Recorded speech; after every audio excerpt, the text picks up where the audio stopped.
राधे राधे मेरे प्यारे भाइयों बहनों माताओं व बंधुओं, संस्कार की बातें चैनल में आपका स्वागत है। बंधुओं, आज गुरुवार के दिन मैं आपके लिए लाई हूँ भगवान विष्णु और लक्ष्मी जी की कथा। बंधुओं, जिसे सुनने मात्र से माँ लक्ष्मी और विष्णु भगवान की आप पर असीम कृपा होगी। आपको सुख, वैभव और ऐश्वर्य की प्राप्ति होगी। बंधुओं, यदि आपने हमारे चैनल को अब तक सब्सक्राइब नहीं किया तो जरूर करें और बेल आइकन दबाना ना भूलें। बोलो विष्णु भगवान की जय हो, लक्ष्मी माता की जय हो। एक समय की बात है, देवादिदेव जगत गुरु भगवान सदाशिव यमुना जी के तट पर बैठे हुए थे। उस समय नारद जी ने उनके चरणों में प्रणाम करके कहा, देव देव महादेव, आप सर्वज्ञ जगदीश्वर भगवत धर्म का तत्व जानने वाले तथा श्री कृष्ण मंत्र का ज्ञान रखने वालों में सर्वश्रेष्ठ हैं। देवेश्वर, यदि मैं सुनने का अधिकारी हूँ तो कृपा करके मुझे यह मंत्र बताइए जो एक बार के उच्चारण मात्र से मनुष्य को उत्तम फल प्रदान करता है। शिव जी बोले, महाभाग, तुमने यह बहुत उत्तम प्रश्न किया है। क्यों ना हो, तुम संपूर्ण जगत के हितैषी जो ठहरे, मैं तुम्हें मंत्र चिंतामणि का उपदेश दे रहा हूँ। यद्यपि वह बहुत ही गोपनीय है तो भी मैं तुमसे उसका वर्णन करूँगा। कृष्ण के दो मंत्र अत्यंत उत्तम हैं, इन दोनों को तुम्हें बताता हूँ। मंत्र चिंतामणि, युगल, द्वय और पंचपदी, ये इन दोनों मंत्रों के पर्यायवाची नाम हैं। इनमें पहले मंत्र का प्रथम पद है गोपीजन, द्वितीय पद है वल्लभ, तृतीय पद है चरणान, चतुर्थ पद है शरणम और पंचम पद है प्रपद्ये। इस प्रकार यह गोपीजन वल्लभ चरणान शरणम प्रपद्ये मंत्र 5 पदों का है। इसका नाम मंत्र चिंतामणि है। इस महामंत्र में 16 अक्षर हैं। दूसरे मंत्र का स्वरूप इस प्रकार है, नमो गोपीजन। इतना कहकर पुनः वल्भाभ्याम का उच्चारण करना चाहिए। तात्पर्य यह है कि नमो गोपीजन वल्भाभ्याम के रूप में यह 2 पदों का मंत्र है जो 10 अक्षरों का बताया गया है। जो मनुष्य श्रद्धा या अश्रद्धा से एक बार भी इस पंचपदी का जप कर लेता है, उसे निश्चय ही श्री कृष्ण के प्यारे भक्तों का सानिध्य प्राप्त होता है। इसमें तनिक भी संदेह नहीं है। इस मंत्र को सिद्ध करने के लिए ना तो पुरस्चरण की अपेक्षा पड़ती है, ना न्यास विधान का क्रम ही अपेक्षित है। देश काल का भी कोई नियम नहीं है। अरि और मित्र आदि के शोधन की भी आवश्यकता नहीं है। मुनीश्वर, ब्राह्मण से लेकर चंडाल तक सभी मनुष्य इस मंत्र के अधिकारी हैं। स्त्रियां, शूद्र आदि जड़, मूक, अंध, पंगु, हून, किरात, पुलिंद, पुलकस, आभीर, यवन, कंक एवं खश आदि पाप योनि के दंभी, अहंकारी, पापी, चुगलखोर, गोघाती, ब्रह्म हत्यारे, महापातकी, उपपातकी, ज्ञान वैराग्यहीन, श्रवण आदि साधनों से रहित अन्य जितने भी निकृष्ट श्रेणी के लोग हैं, उन सब का इस मंत्र में अधिकार है।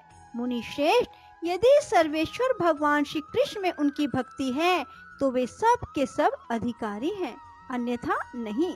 इसलिए भगवान में भक्ति ना रखने वाले कृतघ्न, मानी, श्रद्धाहीन और नास्तिक को इस मंत्र का उपदेश नहीं देना चाहिए।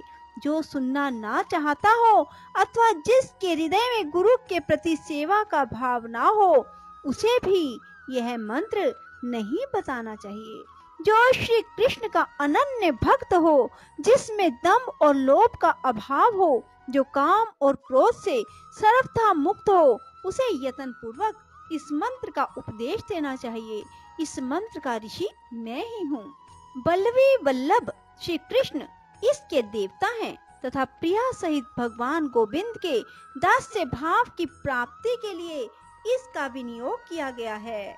यह मंत्र एक बार के ही उच्चारण से कृतकृत्यता प्रदान करने वाला है। द्विजश्रेष्ठ, अब मैं इस मंत्र का ध्यान बतलाता हूँ। वृंदावन के भीतर कल्प वृक्ष के मूल भाग में रतनमय सिंहासन के ऊपर भगवान श्री कृष्ण अपनी प्रिय राधिका जी के साथ विराजमान हैं। श्री राधिका जी उनके वाम भाग में बैठी हुई हैं।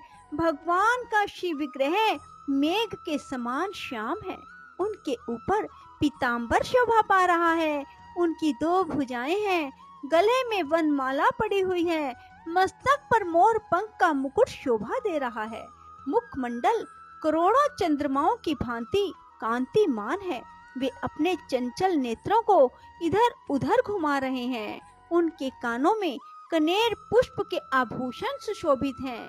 ललाट में दोनों और चंदन और बीच में कुमकुम बिंदु से तिलक लगाया गया है जो मंडलाकार जान पड़ता है।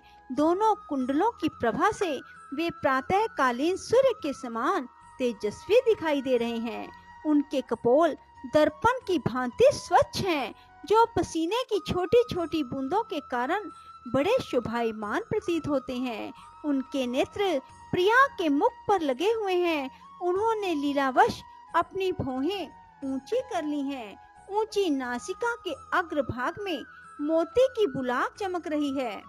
पके हुए कुंदरू के समान लाल होठ दांतों का प्रकाश पड़ने से अधिक सुंदर दिखाई देते हैं। केयूर, अंगद, अच्छे अच्छे रतन, मुंदरियों से भुजाओं और हाथों की शोभा बहुत बढ़ गई थी। वे बाएं हाथ में मुरली और दाहिने में कमल लिए हुए हैं। करधनी की प्रभा से शरीर का मध्य भाग जगमगा रहा है। नुपुरों से चरण सुशोभित हो रहे हैं। भगवान क्रीड़ा रस के आवेश से चंचल प्रतीत होते हैं। उनके नेत्र भी चपल हो रहे हैं। वे अपनी प्रिया को बारंबार हंसाते हुए स्वयं भी उनके साथ हंस रहे हैं। इस प्रकार श्री राधा के साथ श्री कृष्ण का चिंतन करना चाहिए। तदंतर श्री राधा की सखियों का ध्यान करें। उनकी अवस्था और गुण श्री राधा जी के समान है। वे चवर और पंखी आदि लेकर अपनी स्वामिनी की सेवा में लगी हुई हैं। नारद जी, श्री कृष्ण प्रिया राधा अपनी चैतन्य आदि अंतरंग विभूतियों से इस प्रपंच का गोपन संरक्षण करती हैं, इसलिए उन्हें गोपी कहते हैं। वे श्री कृष्ण की आराधना में तन्मय होने के कारण राधिका कहलाती हैं। श्री कृष्णमयी होने से ही वे परा देवता हैं, पूर्णतः लक्ष्मी स्वरूपा हैं। श्री कृष्ण के आह्लाद का मूर्तिमान स्वरूप होने के कारण मनीषी जन उन्हें आह्लादिनी शक्ति कहते हैं। श्री राधा साक्षात महालक्ष्मी है और भगवान श्री कृष्ण साक्षात नारायण है। मुनि श्रेष्ठ, इनमें थोड़ा सा भी भेद नहीं। श्री राधा दुर्गा है तो श्री कृष्ण रुद्र हैं। वे सावित्री हैं तो वे साक्षात ब्रह्मा हैं। अधिक क्या कहा जाए, उन दोनों के बीच किसी भी वस्तु की सत्ता नहीं है। जड़ चेतनमय सारा संसार श्री राधा कृष्ण का स्वरूप है।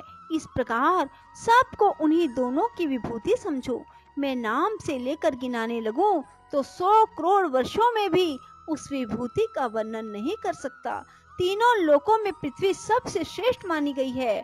उसमें भी जम्बू द्वीप सब द्वीपों में श्रेष्ठ है।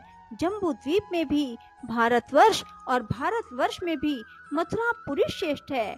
मथुरा में भी वृंदावन, वृंदावन में भी गोपियों का समुदाय, उस समुदाय में भी श्री राधा की सखियों का वर्ग, उसमें भी स्वयं श्री राधिका सर्वश्रेष्ठ है। श्री कृष्ण के अत्यधिक निकट होने के कारण श्री राधा का महत्व सबकी अपेक्षा अधिक है। पृथ्वी आदि की उत्तर श्रेष्ठता का इसके सिवा दूसरा कोई कारण नहीं। वही ये श्री राधिका है जो गोपी कही गई हैं। इनकी सखियां ही गोपी जन कहलाती हैं। इन सखियों के समुदाय के 2 ही प्रियतम हैं, 2 ही इनके प्राणों के स्वामी हैं, श्री राधा और श्री कृष्ण। उन दोनों के चरण ही इस जगत में शरण देने वाले हैं। मैं अत्यंत दुखी जीव हूँ, अतः उन्हीं का आश्रय लेता हूँ, उन्हीं की शरण में पड़ा हूँ। शरण में जाने वाला मैं जो कुछ भी हूँ, मेरी कहलाने वाली जो कोई भी वस्तु है, वह सब श्री राधा और श्री कृष्ण को समर्पित है। यह सब कुछ उन्हीं के लिए है, उन्हीं की भोग्य वस्तु है, मैं और मेरा कुछ भी नहीं है।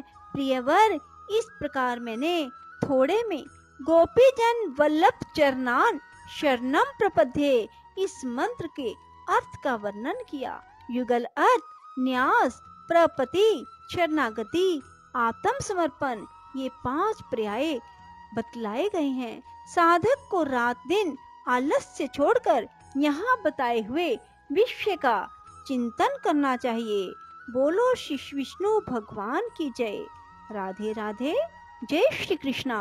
बंधुओं, यदि आपको हमारी वीडियो पसंद आए तो इसे लाइक करें और शेयर भी जरूर करें। धन्यवाद।